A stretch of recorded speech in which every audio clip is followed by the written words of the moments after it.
पत्रिका में प्रकरण लिया हमने प्लास्टिक, ठीक है।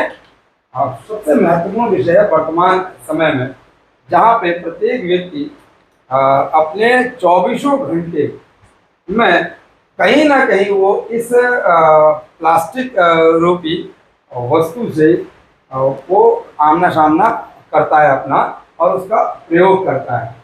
क्या यह सही है और कितना सही है, साथ ही साथ यह गलत है तो कितना गलत है, इसके विषय में वाद विवाद करने के लिए हमारे बीच आई हैं क्लास 10 की 2 छात्राएं, जो प्लास्टिक के गुण है या लाभ है उसके पक्ष में बोलने के लिए आई हैं महक विश्वास। तो क्लैप फॉर।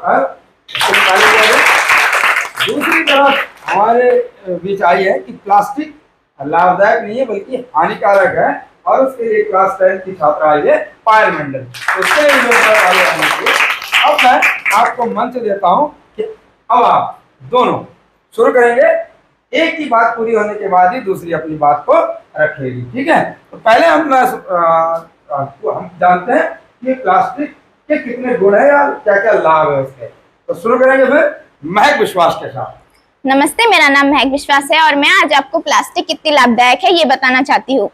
प्लास्टिक में हम तरल चीजें एक स्थान से दूसरे स्थान तक ले जा सकते हैं। अधिकतर हमारे जो जिसमें तरल चीज होती है, अधिकतर देखा जाता है कि प्लास्टिक के चीजों में रखा जाता है। जैसे हमारी छत पे टंकी है, वो भी प्लास्टिक की है। प्लास्टिक की चीजों में अगर हम कोई चीज रखते हैं ज्यादा समय तक, तो उसमें प्लास्टिक के जो केमिकल्स है वो सारी चीजें घुल जाती है, जिस वजह से हमें बड़े बड़े बीमारियां हो सकती है, जैसे कैंसर और blood problem, heart problem, BPA और इनफर्टिलिटी जैसी बड़ी बड़ी बीमारियां।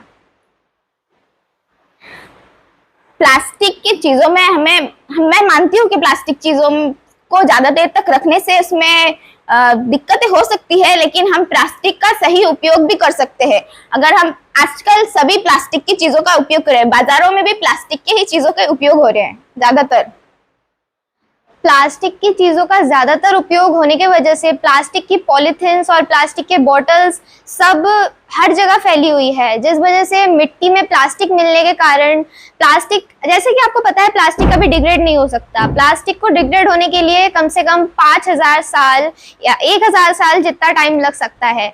तो इसके वजह से प्लास्टिक हमारी मिट्टी में मिलता है, जिस वजह से फर्टिलिटी कम होती है हमारी ज़मीन की, और उसके लिए क्रॉप्स का उगना काफ़ी कम हो जाता है।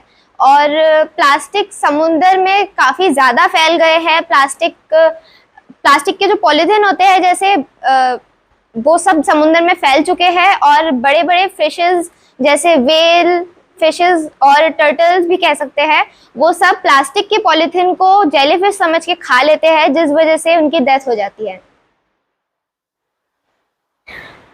प्लास्टिक बहुत समय तक चलता है, जिस कारण हम उसका उपयोग बहुत समय तक कर सकते हैं। प्लास्टिक बहुत समय तक चल सकता है, लेकिन अगर हम प्लास्टिक की चीज़ों को इतना यूज़ करेंगे तो ये हमारे प्लैनेट के लिए काफ़ी खतरा बन सकता है, बहुत बड़ा खतरा बन सकता है। और ये प्लास्टिक हमारे प्लैनेट को धीरे धीरे पल्यूट करते जा रहा है। और प्लास्टिक जब बनता है कंपनीज में, तो प्लास्टिक के जो केमिकल्स होते हैं, जो गैसेस होते हैं, वो हमारे एनवायरनमेंट को काफ़ी खतरा पहुंचाता है, और ये बहुत बड़ा कारण बन सकता है ग्लोबल वार्मिंग का। प्लास्टिक आप ये बोलना चाहते हैं कि हम प्लास्टिक का उपयोग ना करें। अगर हम प्लास्टिक का उपयोग नहीं करेंगे तो हमारी जो ये कॉपी है, इस कॉपी में भी प्लास्टिक का कवर चढ़ा है क्या? यहाँ पे स्टील का कवर चढ़ सकता है। इस कॉपी में हम पेपर का कवर भी चढ़ा सकते हैं, और पेपर का कवर फिर रिसाइकल भी हो सकता है, और प्लास्टिक भी रिसाइकल हो सकता है, बट प्लास्टिक डिग्रेड नहीं हो सकता, ये सबसे बड़ी प्रॉब्लम है। और पेपर का कवर अगर हम कॉपीज में चढ़ाएंगे तो वो भी काफी लंबे समय तक चल सकता है। यही तो मैं आपको बोलना चाहती हूँ कि प्लास्टिक का कवर अगर हम एक बार चढ़ाएंगे तो वो बहुत समय तक टिकेगा, लेकिन अगर हम कागज का चढ़ाएंगे तो वो 2-3 दिन में फट सकता है, लेकिन प्लास्टिक का नहीं फटता है। पर हम दूसरा कवर भी चढ़ा सकते हैं उसके बाद, लेकिन अगर हमें अपने प्लैनेट की जरा से भी चिंता होगी तो हम उसको कम यूज करेंगे।